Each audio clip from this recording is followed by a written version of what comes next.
Much for the introduction and for the invitation. So I'm going to talk about microscopic cluster models for nuclear astrophysics. And as you know, this is a very broad field. So in 1 hour, I cannot talk about everything. So I've selected some topics which I want to develop more. So my talk is divided in categories, and I will start with a general introduction concerning the nuclear data for astrophysics, and also about low energy reactions. Then I will be talking about reaction models in nuclear astrophysics, and in particular about microscopic models, microscopic cluster models. Then I will briefly discuss how to do reactions with the GCM, generator coordinate method. And this is done through the air matrix theory. And as an example, I will show you beryllium 7p gamma, which is not a very recent example, but it's a nice application of the microscopic cluster model. And then I will finish with conclusions. Okay, so let me start with a general introduction. You have here this diagram which represents the abundances of the elements as a function of the mass number. And one of the main goals of nuclear astrophysics is to understand this figure, to understand the abundance of the elements. And this is a pure astronomical figure, but you can see many nuclear information on this diagram. For example, hydrogen and helium are the most important. They are almost 100% of the elements. But between A equal 4 and carbon, so here in this region, there is a hole. And this is due to the fact that there is no stable element with A equal 5 and 8. So if you look at this peak, which is called the iron peak, this is due to the fact that iron is the most stable element. So you have maxima corresponding to the magic numbers. And also you see that there is a kind of straggling effect, which is due to the fact that even elements and odd elements have a different binding energy. So this diagram is a good example, good applications of nuclear physics. And to understand this, this kind of diagram, you have to build a stellar model. Well, astrophysicists have to build stellar models. And there are many nuclear inputs, masses, beta lifetime, fission barrier, many others, and cross-sections. So what I'm going to talk about is cross-sections, which is only a part of nuclear astrophysics. So I'm going to talk about reactions for nuclear astrophysics. So as I said, there are many inputs in nuclear astrophysics, and I will focus on the reaction rates, which are determined from cross-sections. So there are many inputs, and a property of this field is that there is no systematic solar system.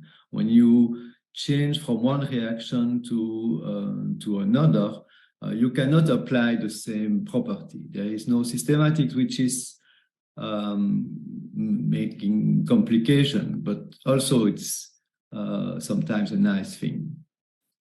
So we know that some reactions are very important in nuclear astrophysics. The hydrogen burning, PP chain, the CNO cycle. Big bang nucleosynthesis is also quite important. In helium burning, we have the triple alpha and C12 alpha gamma, which are quite important, etc. You have a selected numbers of reactions which are quite important. So let me talk about generalities in the low energy cross sections. So you have the reaction threshold, as always in scattering theory, and then you have an energy. And this energy you need to compute the scattering wave function. And this is common to all processes. And if you consider a potential between two colliding nuclei, which are represented here, r is the distance between them.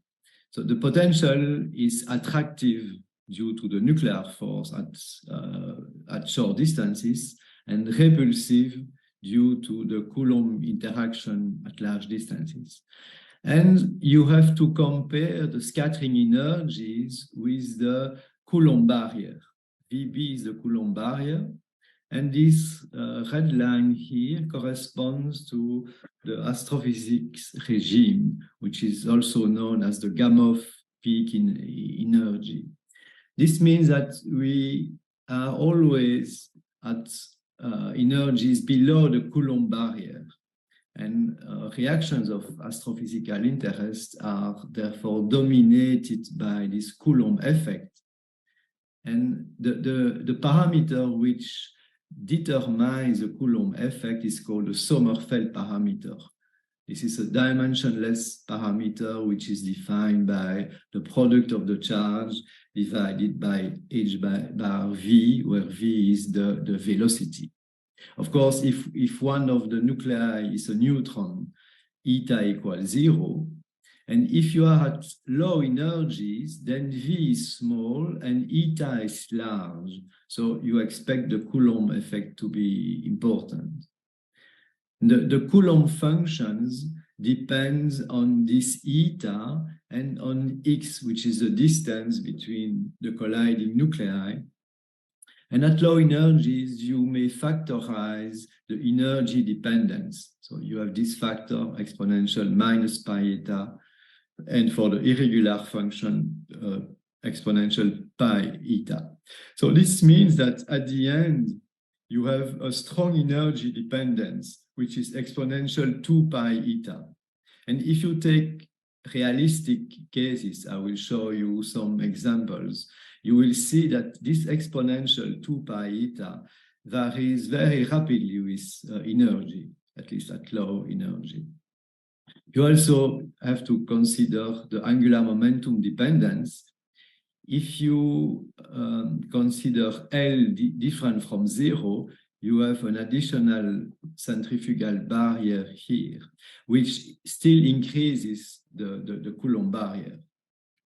And this effect is especially strong for nucleons, because for nucleons, the reduced mass is about 1. So this increases this centrifugal effect. So before starting, it's important to look at the conditions.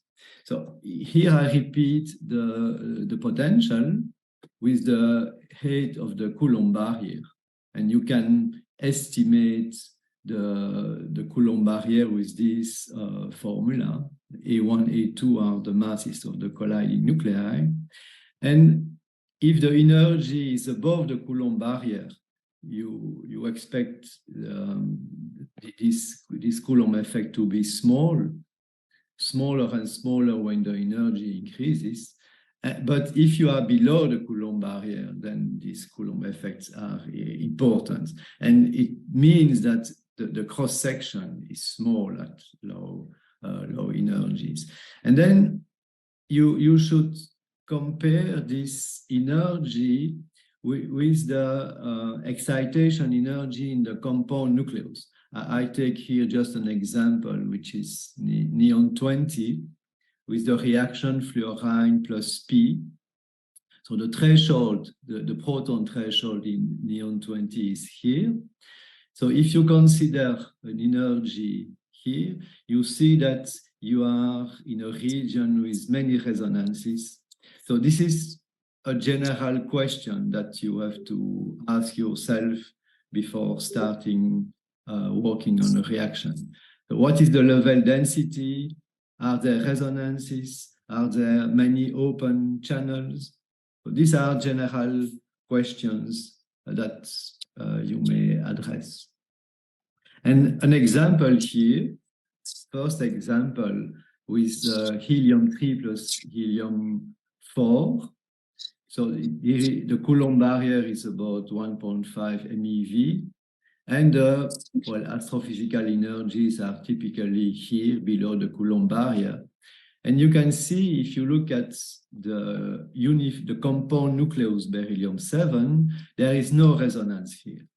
So this is a case with a very low level density, and you don't expect any resonance at low energies. And this means that this is well adapted to a microscopic model, because the level density is quite important in a microscopic model. If the level density is low, then you can apply the microscopic model. If the level density is high, then it's much more complicated. And I show here another example, quite different, again with fluorine 19 plus P. Again, you have the Coulomb barrier here. And if you consider a low energy in the proton channel, then you are here in a region with a very high level density. And this is typical of heavy nuclei along the stability line, so with n equal z. And this is a problem for theory and for experiments, because in general, experiments cannot separate the resonances. Also, there are many open channels, which I didn't show on this diagram, but this is an additional problem for theory. And as a conclusion, it's very difficult and I can say almost impossible for microscopic models. So these are two typical examples. And now let me talk about general properties of the low energy cross sections. So in general, the cross section is given by a sum over angular momenta of partial waves.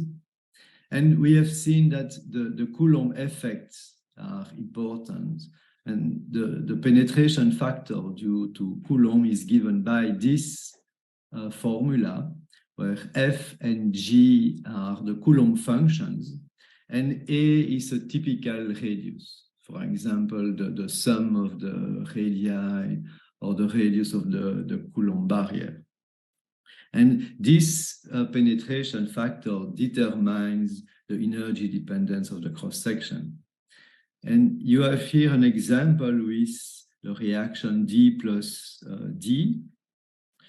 So the penetration factor is plotted here as a function of the energy. And this is plotted for L equals 0, 2, and 4. And you can see two important properties. One is that when the energy decreases and the Coulomb barrier is somewhere here, this penetration factor decreases very fast. And this is due, of course, to the transmission through the Coulomb barrier. And another property is that when the angular momentum increases, this penetration factor decreases very, very fast. So this means that in general, at low energies, the sum over L here, sum over the angular momenta, can be limited to a single angular momentum. And in general, this single angular momentum is 0. And for L equals 0, the penetration factor P0 is proportional to the factor we discussed before, exponential minus 2 pi eta.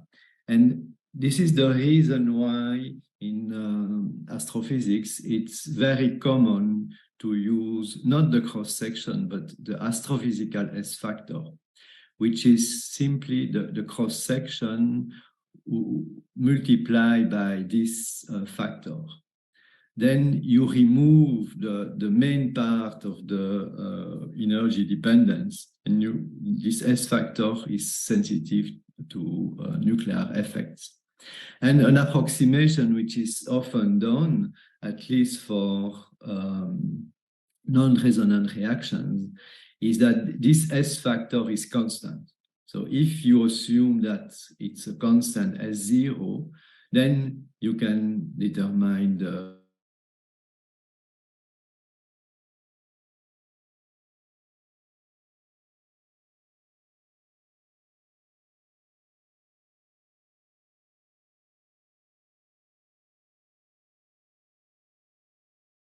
alpha gamma. I've shown you the spectrum before. So this is the cross-section, which strongly depends, you can see it strongly depends on energy. These are experimental data, and the astrophysical energy is somewhere here, very close to 0, in fact, at this scale. And this is a logarithmic scale. So now if you convert the cross-section to the S factor, you end up with this figure where you have a linear scale. And now you have a very smooth energy dependence, very weak energy dependence. And this is for a non-resonant reaction.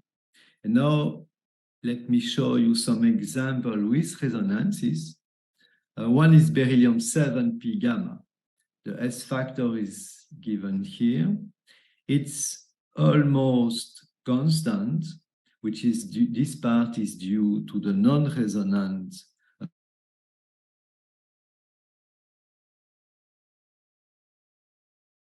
Sorry, I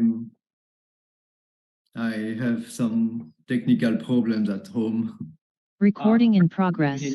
The internet problem. So maybe you can turn off your camera to save the video. Yes, but it is okay, yes, but it's not a problem. I don't think it's not a problem of the camera.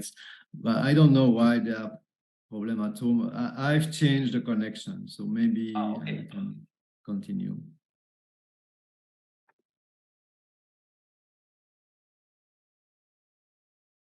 So here, did you follow this part?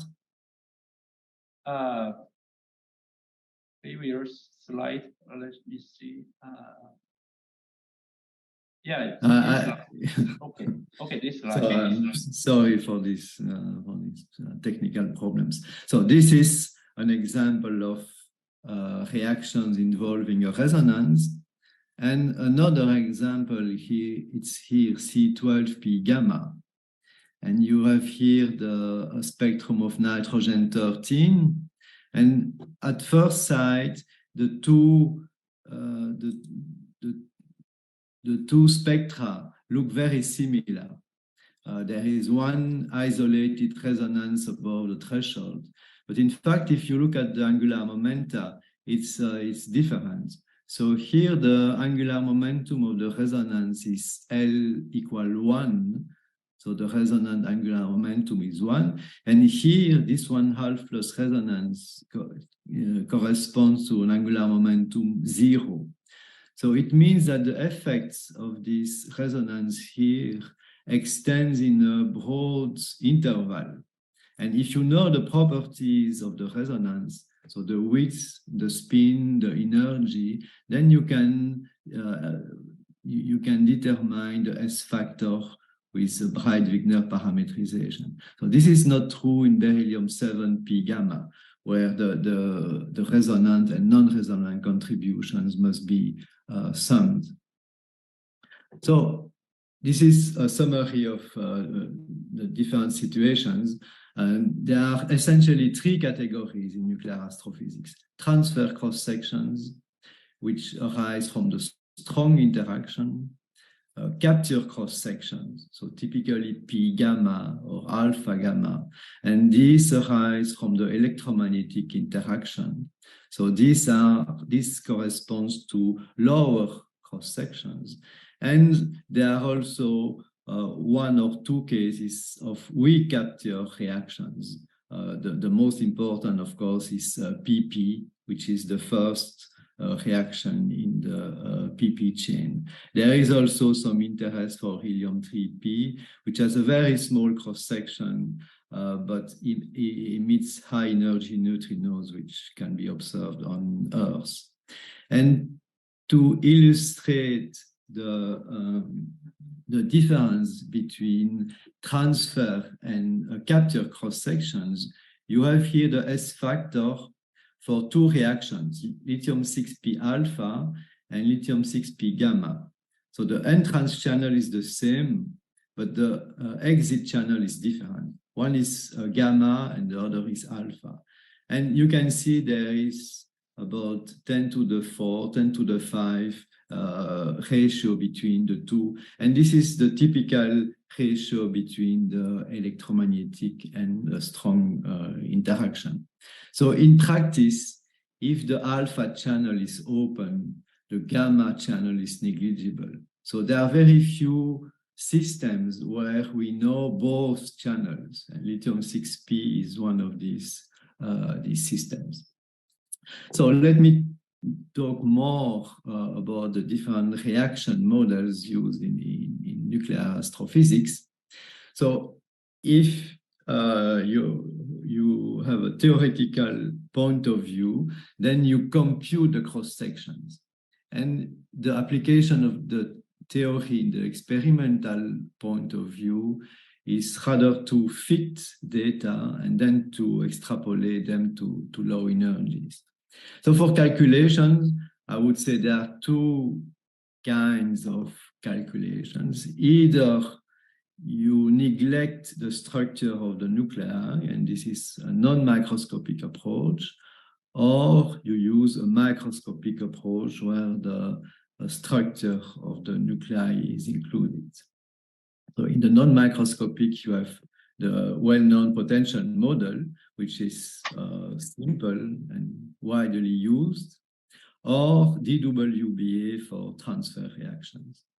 And in the microscopic approach, you have either cluster models, and this is what I'm going to talk in more detail, or ab initio models, which are more recent version of a microscopic approach.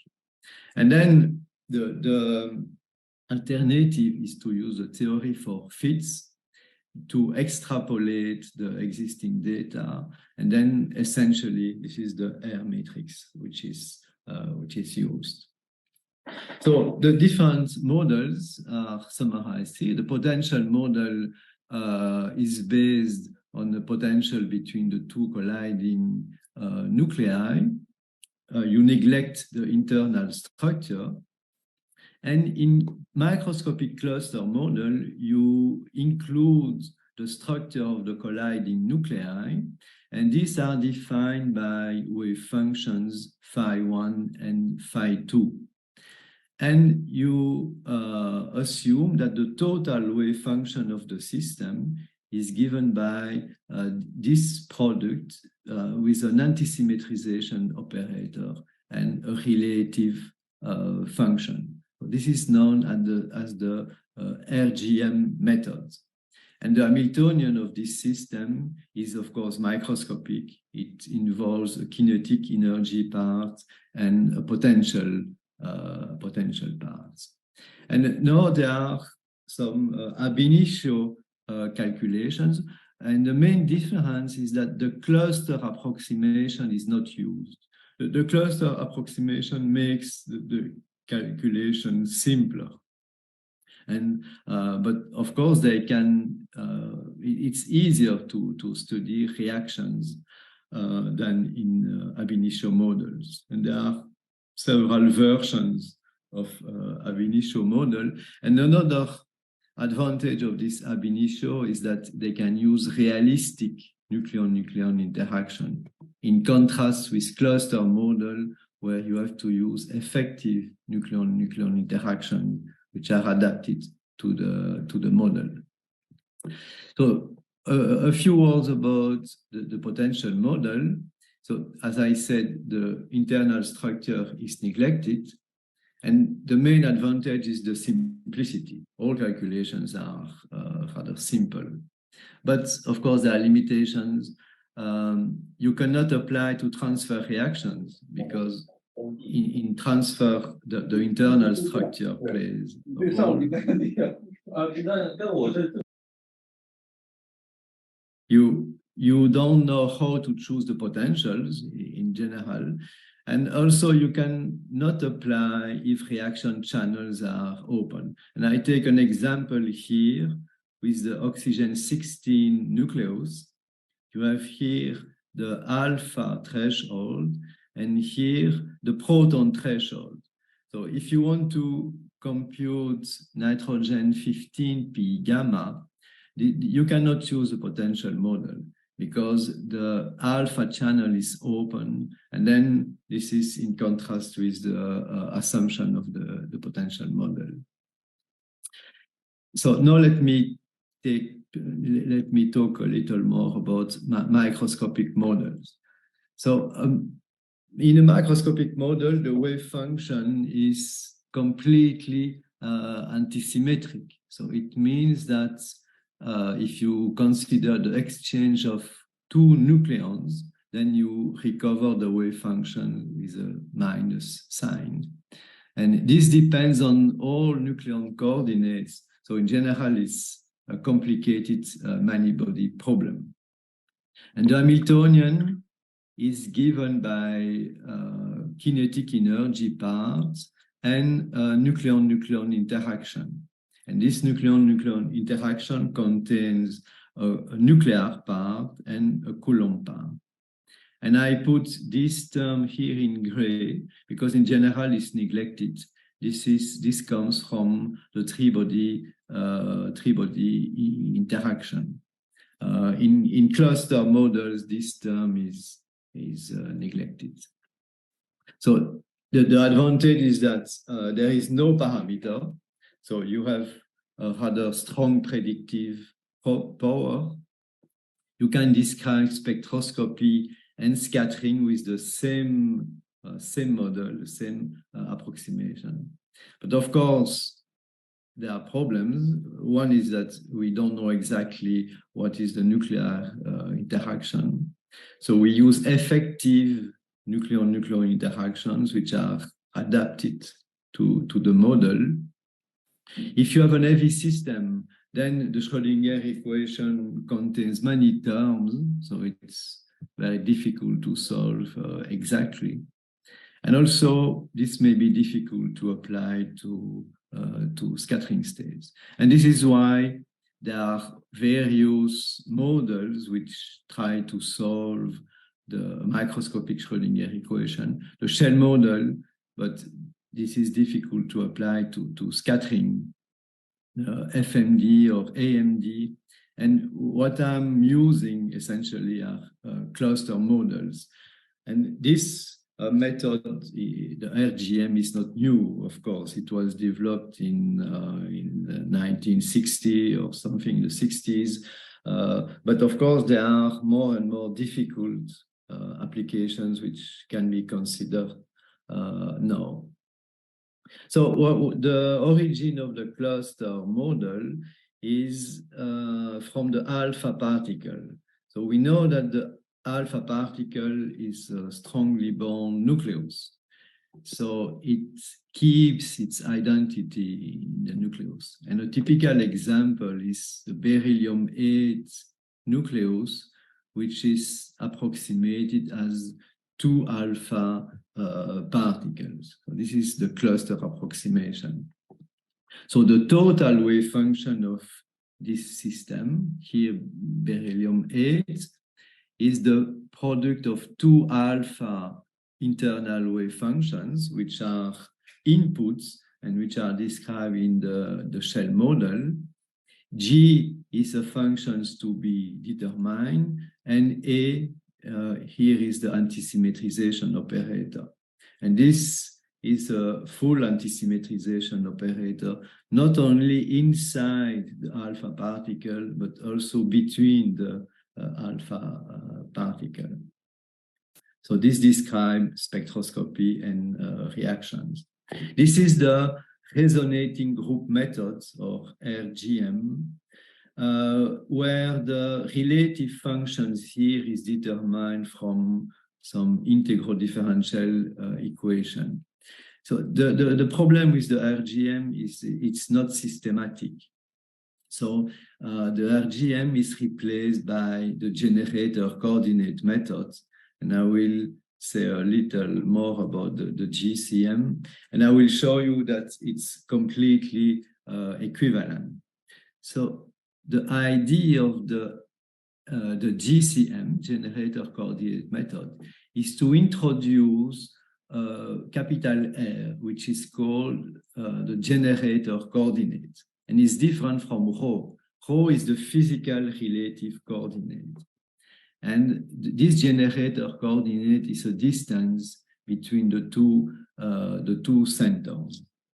And then the cluster 1 is defined by a Slater determinants involving orbitals centered here, and the same with cluster 2.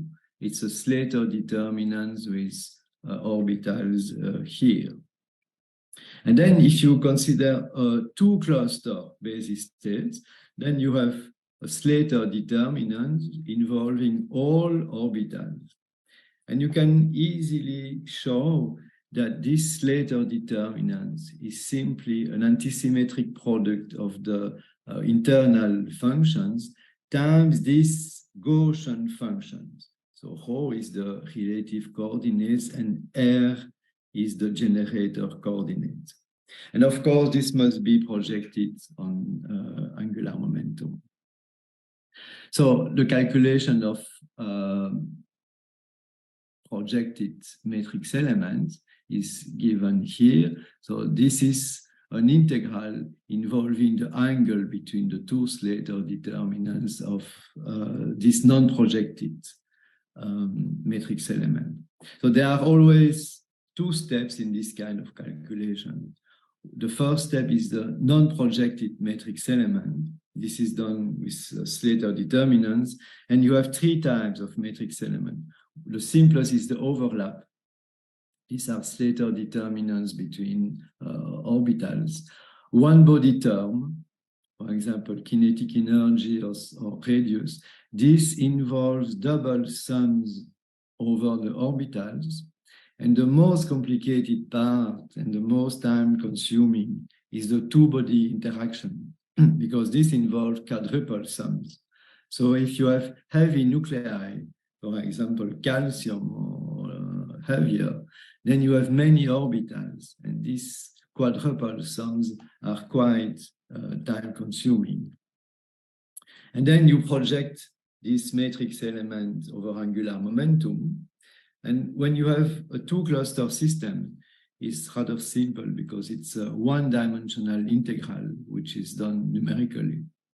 If you have more than two clusters, then you have more dimension. And this is also something which is time-consuming. Now, if you look at the wave function and the equivalence between the GCM and the RGM, the total wave function in the GCM is expressed as a sum over these Slater determinants with different values of the generator coordinate.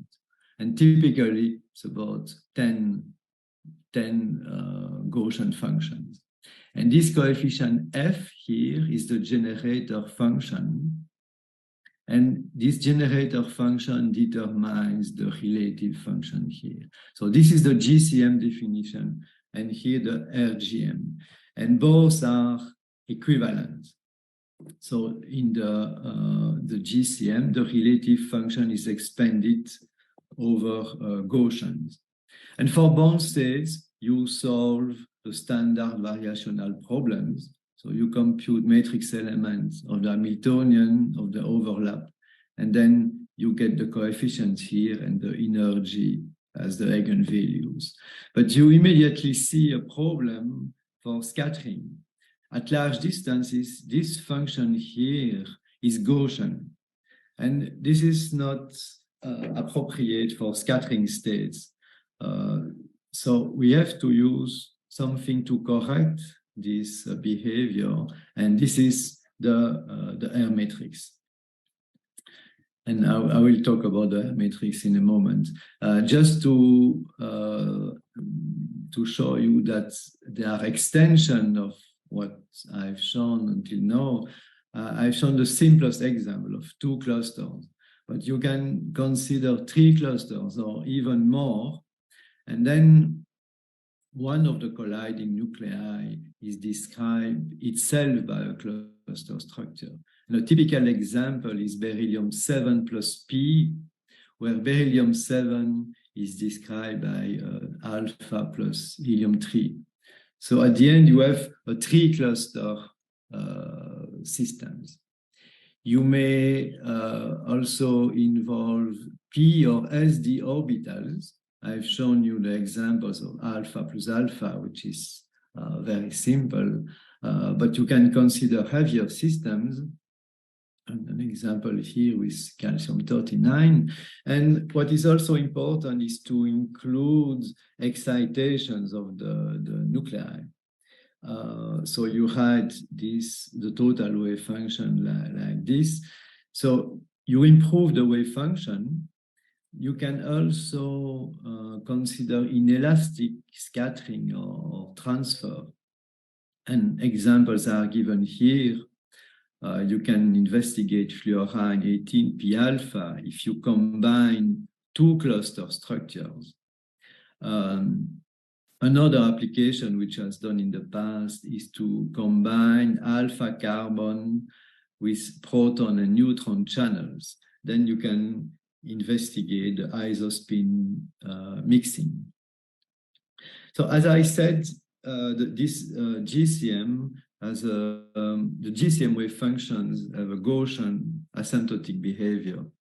And this is not physical for reactions where we have a Coulomb asymptotic behavior. And this is corrected with the microscopic Air matrix methods. So the Hamiltonian of the system is written here. Again, I already mentioned this. And at large distance, so if you assume that the colliding nuclei are far from each other, this Hamiltonian can be written as the internal Hamiltonian of the colliding nuclei and a relative term, kinetic energy and Coulomb. So in that case, the wave function is simply a product of the internal functions time relative. And this is the main advantage of cluster models, because you start from an antisymmetrized product of these cluster functions. So if you are at large distances, you simply remove the antisymmetrization operator between the clusters, and you have the correct definition of the wave function, which is a factorization of the different functions. And this is one of the main advantages of the cluster approximation. This is not true in ab initio models, for example. So in the GCM, we have a Gaussian behavior of the basis functions. And if you project, you have this Hankel function. So if you take a combination of these Gaussian functions, you always have a Gaussian. And this must be restored with the microscopic Air matrix theory. So this is a simple generalization of the standard Air matrix. So there are many applications of the Air matrix. And the goal is always to correct the asymptotic behavior. So the idea of the GCM is to divide the relative coordinate rho in two regions. The internal region, where you introduce the radius A. In the internal region, the Coulomb and the nuclear interactions are important. So here the internal function is given by this expansion over Slater determinants. But if you choose A large enough, then in the external region here, the nucleon interaction and the antisymmetrization are negligible. So the wave function can be written as a factorization of these three functions, where now the G external is a combination of incoming and outgoing Coulomb functions. And U is the scattering matrix. And I've put it in red the variables which are determined from the R matrix. On the one hand, these are the coefficient F here, and on the other hand, this is the scattering matrix. So I don't want to enter into detail, but you can easily understand that when you match the internal and the external solution at the channel radius, then you can determine this coefficient F and the collision matrix or scattering matrix U, which is here. And I want to emphasize that the channel radius is not a parameter. It's variable which is used in the calculation, but not a parameter. At the end, the results must be stable when you change A. So if A is too small, then the nuclear interaction may be important. But if A is too large, then you need many basis functions. So at the end, there is a kind of compromise to optimize the choice of A.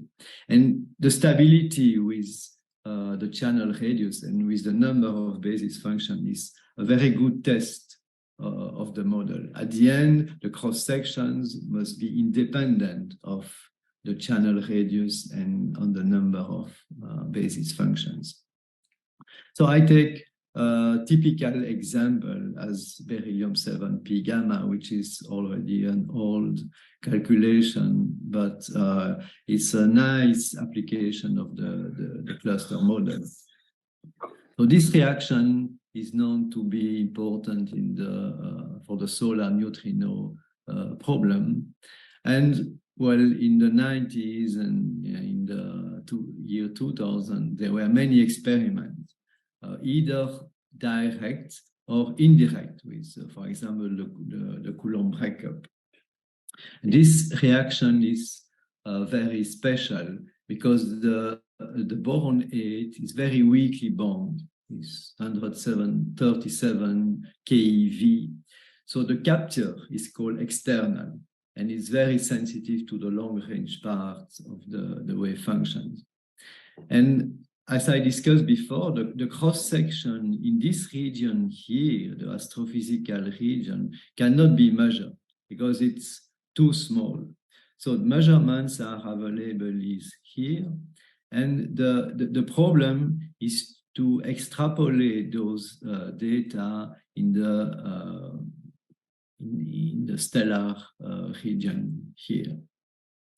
So our group in Brussels, we did several calculations, essentially these two, where the beryllium-7 is described by alpha plus helium-3 structure.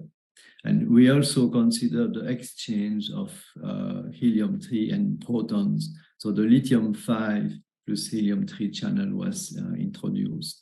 And a nice thing is that it can also be applied to the spectroscopy, not only of boron 8, but also on lithium 8, which is the mirror nucleus. So this provides tests of the calculation. And I will show you here some result for the spectroscopy of boron 8. You have the quadruple, the magnetic moment, the quadruple moment of the ground states, and the M1 transition probability. So here you have the experimental values, and here the microscopic result with two nucleon-nucleon interaction, Volkov and Minnesota. And of course, there is some sensitivity to the nucleon-nucleon interaction. This is normal. And you see, nothing is perfect if you compare with experiments, but you must consider that there is no parameter, no fitting in this. And another result which is interesting is in lithium-8. So here the first excited state is bond is below the neutron threshold. And we know the M1 and the E2 transition probability. So if you look at the M1, there is a rather good agreement between the calculation and experiment. But for E2, there is a strong disagreement. And still now it's not completely understood. So this result comes from Coulomb excitation. So I think it's still an interesting problem which is not solved. So the calculation is still all calculations are much lower than experiment. And this is the S factor. So this blue curve was obtained with the V2 interaction, Volkov, and the red curves have been obtained with the Minnesota interaction. And the Minnesota interaction is known to be better for light nuclei, such as this. If you look at the very low energy region, you see there is an enhancement at low energies. And this is due to a property of the Coulomb function. This is independent of the model. So at very low energies, the energy dependence is almost independent of the model, almost given by the Coulomb function. And you can see that there is a slight overestimation of the S factor with the Minnesota. And this is understood, and this is due to the cluster approximation, because we assume that the boron 8 ground state is made of proton and beryllium-7. And of course, in reality, it's more complicated. So the proton beryllium-7 component should be reduced, and so this S factor would be slightly reduced. So let me conclude from this talk. I must emphasize that the microscopic models have a predictive power. So even if you don't have data, you can predict some cross-sections at least an order of magnitude. The inputs are the nucleon-nucleon interaction, and it's important to use different interactions to see how sensitive are the results. And of course, you use the cluster approximation. This is one approximation. And a nice thing is that you can treat simultaneously spectroscopy and reactions where when you complement the theory by the air matrix. And well, I said that there are two families of microscopic models. I discussed, and what I'm using is the cluster approximation, which simplify the calculations. And thanks to this approximation, you can access to reactions and to go to a heavier system, for example, in the SD shell, but you have to use effective interactions. And in the alternative, which is the ab initio models, here the cluster approximation is not used. And people can use realistic interactions. But the problem is that reactions are more difficult. And at the moment, they are limited to lyse nuclei. And I must also say that limitations of these microscopic models comes from the level density. If the level density is very high, then it's difficult to apply because you have many states and there are high possibility that you cannot describe all these states with a microscopic approach. And with this, I finish my talk and thank you for your attention. Thank you very much, Professor Descouvemont. Yes, thank you so much about this very detailed, very nice and clear talk. Now I think if you have questions, you can raise your hand in Zoom. Sorry? 刘老师。Okay.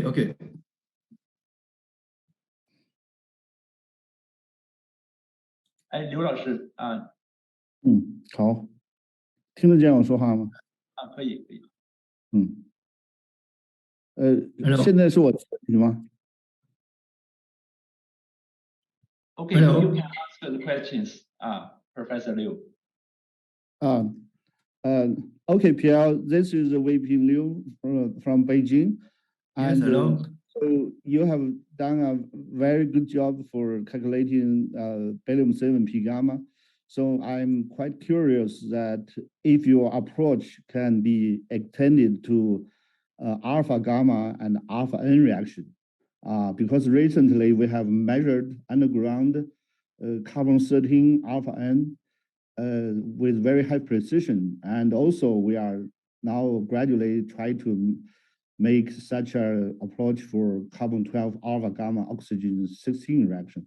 So if you could extend your model to those two important reactions, that will be very grateful. Yes, of course, you know, this has been done. I selected one example, but C12 alpha gamma, I think I did almost 10 papers in my career about C12 alpha gamma. Yes, of course.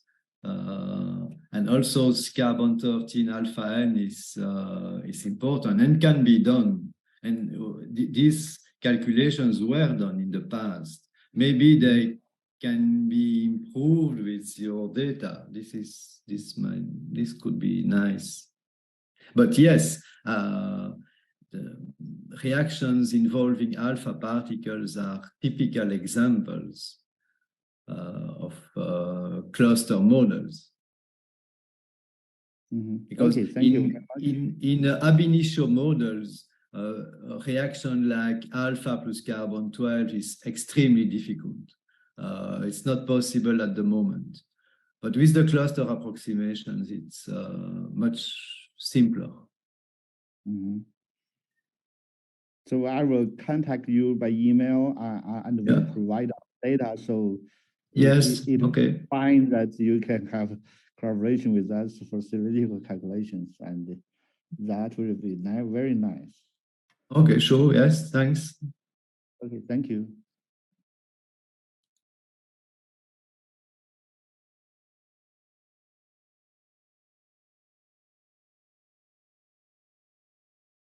So, any questions?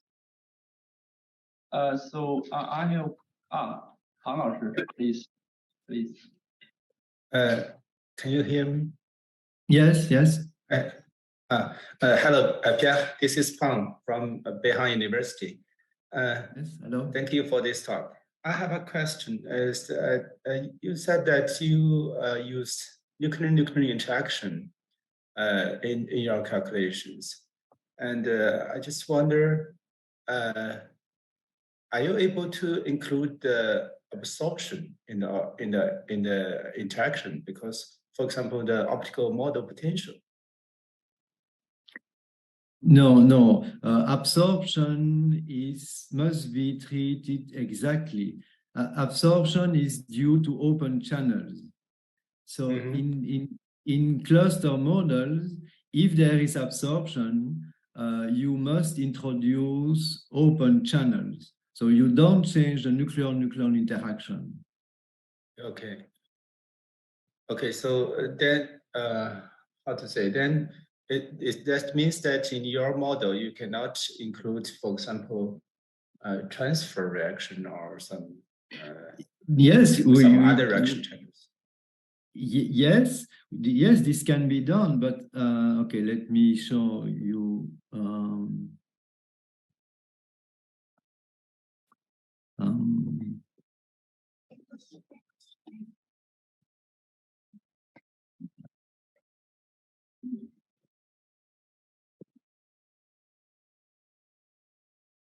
Sorry, I'm looking for.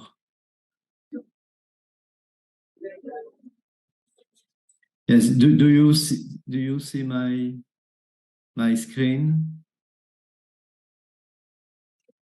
I can see you. No, we cannot see. Is okay? Do you see? Yes, yes, we can see. You see? Maybe so, it's coming. Can you see my screen? Not yet. Oh, yes, now.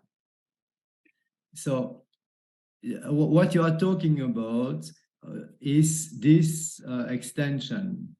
So if there are open channels, let's take for example carbon-13 alpha N, then you need at least two components. One is the alpha carbon-13, and the other one would be here, neutron plus oxygen 16. Okay. So the transfer is, it must be included in the wave function. Mm-hmm. Okay, thank you.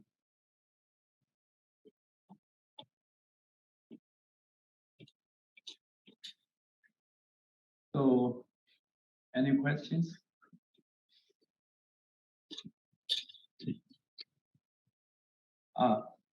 白老师，白东。Please. So Descouvemont, so when you mentioned in one slide the channel radius, so you determine the channel radius, the internal region and external region. So in that part, you emphasize that is not a parameter. You determine it. So could you show me some details on why you can determine exactly this channel radius? Okay, you just look at the contribution of the nuclear interaction. When it's negligible, then you can use the distance as a channel radius. You must make sure that the nuclear interaction is negligible, and this is something which you can easily compute. You compute matrix element of the nuclear interaction and of the Coulomb as a function of the distance. So in that sense, how sensitive for this dependence, this channel radius dependence for your wave function? No, at the end, if the calculation is converged, the result do not depend on the channel radius. So this is a strong test, and this is a nice property of the R matrix method. So there is no, the final result, or let's say the scattering matrix or the cross-section should not depend on the radius. Okay, thank you. But a problem is that if you use very large channel radii, then you need many functions, and then your computer time increases. So this is why I said configuration should be included. Yes. Because in that case, when we calculate, for example, the reduced radius amplitude, and finally we can calculate the reduced radius, we need this channel radius. Yes. In that case, actually we don't we treat it as a parameter, channel parameter. not exactly to determine it. So in this sense, you mean we can find a way to determine these leaders? Yes, but the radius with amplitudes depend on the channel radius. So it's an intermediate step. But if you compute, for example, a scattering matrix, this does not depend. But a radius with amplitude does depend on the radius. Okay, thank you. So any questions?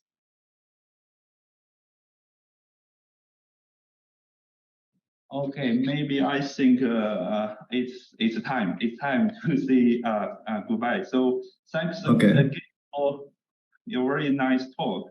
Okay, thanks. Yeah, welcome to visit Fudan in the near future. Okay, thanks a lot. Thanks for the invitation and thank you for attending my talk. Okay, thank you. Then see you next time. So okay, bye. Bye. Have a nice Bye. evening.